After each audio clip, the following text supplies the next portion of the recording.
All and welcome back to Seduce Me to Autosome, and I have it opened up to our saved location. So we were at the part where Lizette came in. Huh? Who is that? Ignore it. It's just Lisette. It's just Lizette. I looked over my shoulder to see her laughing with her circle of friends, mostly comprised of popular people that were practically friends with everyone in the school. And as a result, everyone in the school knew them. In the center of it all was Lizette White. She sat with a posture that indicated she was still working, but that she also was ready to casually chat about her day. I'm sorry, but why did they need to comment on her posture? Yeah, considering.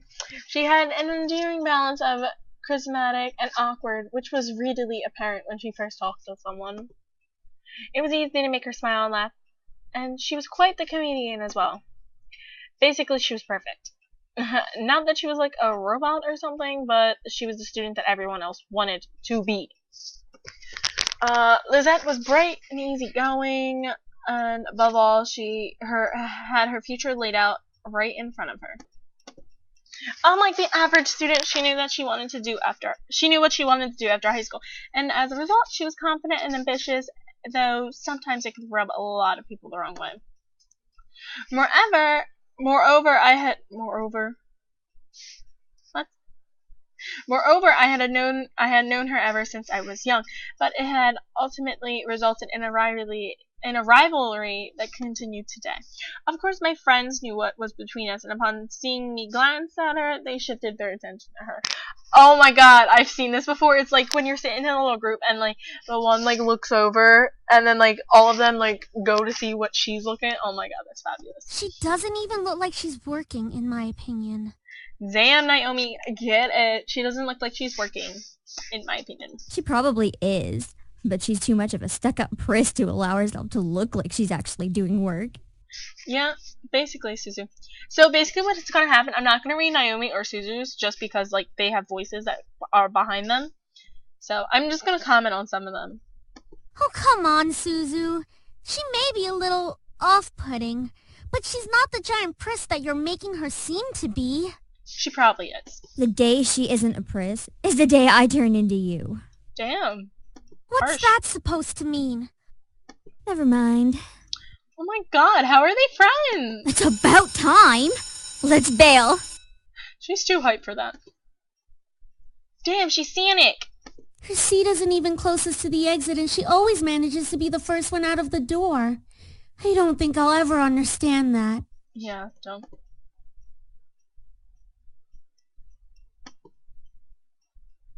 She gave me a smile as if relieved by the fact that I felt the same way as she did. See? Why can't she just be normal like the two of us? It's Suzu, Naomi. Think about it. Very true.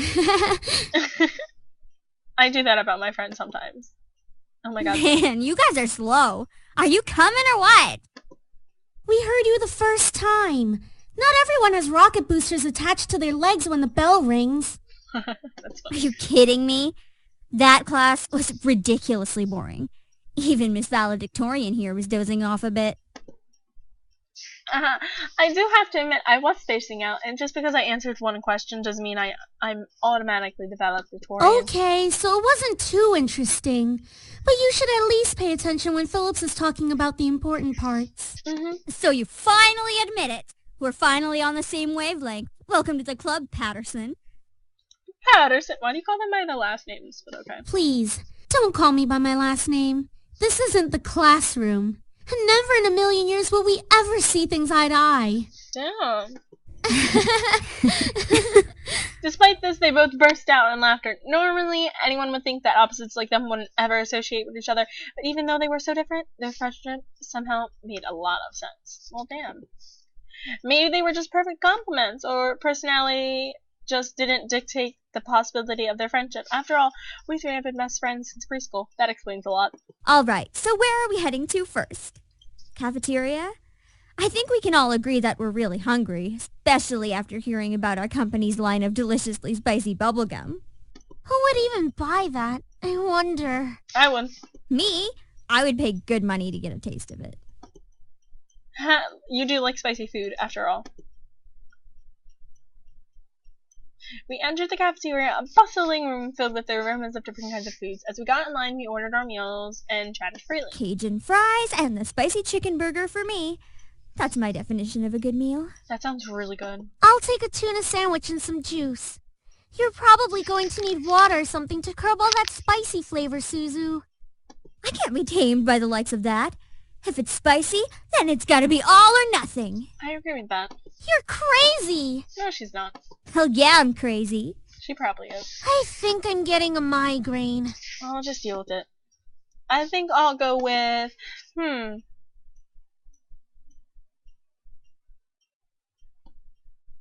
Let's just go with mac and cheese and a soda. That sounds good. Once we got our food, we settled down at one of the empty tables, putting our backpacks inside to finally dig into the food. Suzu leaned back in her chair, tilting him back so that she could rest her feet on the table by her food. All right, then. Is there anything we want to talk about? Oh, what? Who talks like that? Bored already? That's funny. That's probably me, though. I know. Let's talk about... Say boys, and I will never speak to you ever again. Well, damn. Aw, why not? Damn, cheap boy crazy. What's so interesting about talking about guys? It's not like any of us are gonna get boyfriends anytime soon. Well, that's so sad. We don't know that. What if one of us does get a boyfriend? But it's a miracle. Like that's going to happen, Naomi.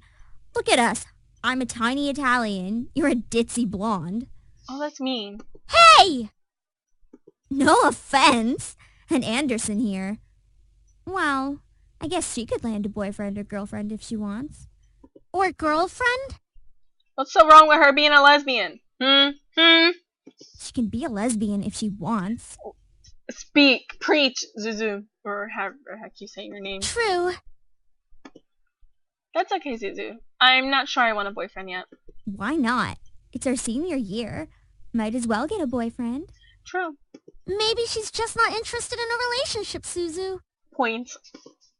Well, it really wasn't about wanting a relationship, but more of there was no one interesting enough to be in a relationship with. Don't get me wrong, I'm an open person, but there were not many interesting guys in school to go out with. Who knows? Time will tell. Naomi looked at me, wanting to continue the conversation. However, before she could speak, the speakers in the cab started up and an announcement echoed through the cafeteria. Miss Anderson, please come to the main office immediately. Please bring your things with you. Okay. Oh my. Ooh, what you do? Looks like our plans have been cut short. The men in white coats have finally come to get you. Oh my god, that's something my friend would say. Suzu, don't joke around. What if it's serious? Can't be that serious. I mean, it might be. Oh god, I'm scared. Fine. If something happens, just call us. Aw, those are good friends. Funny enough, something did happen. And it was certainly no laughing matter. Cold. It was really cold. The rain became heavier that afternoon, accompanied by rolling thunder now and then. The skies had turned dark, though I couldn't see any of it under the black umbrella. Not that I was looking up. In fact, looking up was the exact opposite of what I wanted to do. I stared at the grass beneath my feet, unable to look up at the people weeping around me. All I could see was the damp grass underneath my feet. Only the monotone eulogies that floated through my ears reminded me that I was at a funeral. It was only when the speeches ended that I was finally able to raise my head. Harold Anderson, forever in our hearts. A small gathering of people, mostly made of relatives that I didn't even know were related to me, were huddled around a simple small grave. For a while, all I heard was the sound of raindrops on umbrellas. If it weren't raining, everything would probably be in a heavy silence. I looked beside me, where my father was standing and holding up a large black umbrella for our small family of three. His face was emotionless, a strange sight next to my weeping mother. I wondered what was going through his mind. After all, etched in the smooth gray tombstone before us was his father's name. My grandfather, the one who raised me like his own daughter, had passed away that day. The ceremony was small, only close family were allowed to come. Slowly, though, people began to leave. leaving my father, mother, and me behind at the grave. A man dressed in a clean black suit under the uniform black umbrella of the funeral attendees walked towards us, introducing himself as grandfather's lawyer. He pulled out a few documents from a suitcase and began to read aloud its contents. And now, I shall read Harold Anderson's last will and testament. Damn. All my parents and I were allowed to be present for my grandfather's will. It was on the strict request of his lawyer, and there was a reason why. And to my dearest granddaughter, I give my estate. All the furniture and decor that resides within the house shall also be given to my granddaughter. Damn! What? I couldn't believe my ears. I had earned the family estate at 18. That was impossible, and yet it was written by my own grandfather's hand. He passed the family estate to her? Why am I not surprised? Why you salty AF, father dear?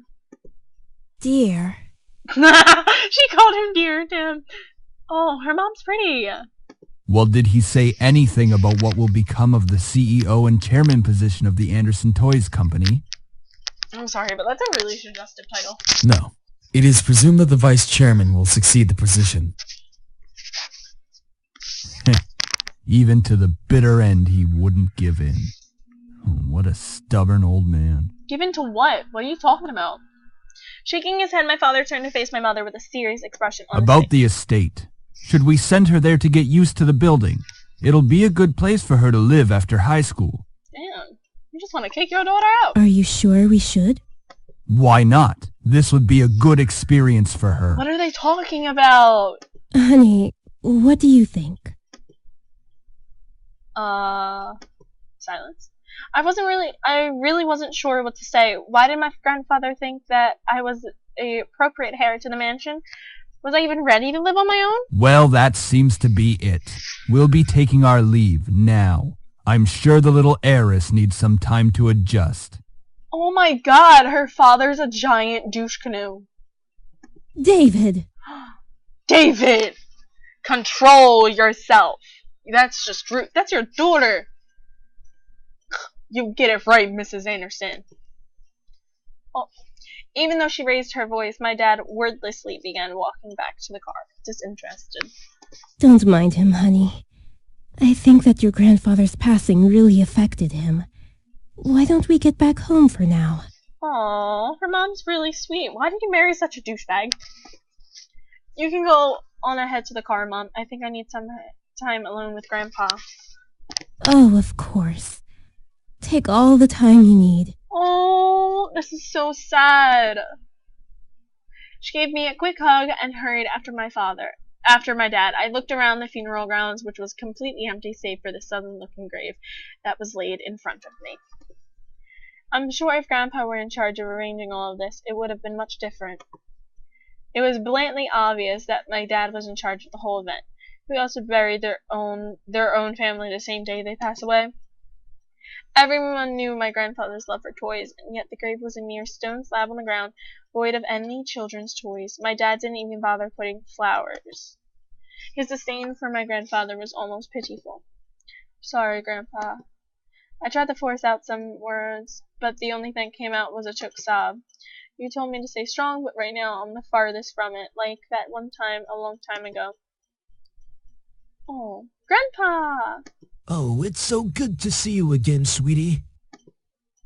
I was stuffed into a giant bear hug that we both laughed as he swung me around like an airplane.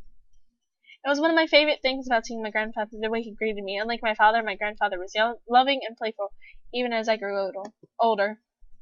Sorry that Daddy couldn't be here today. He said that he wasn't feeling too good again.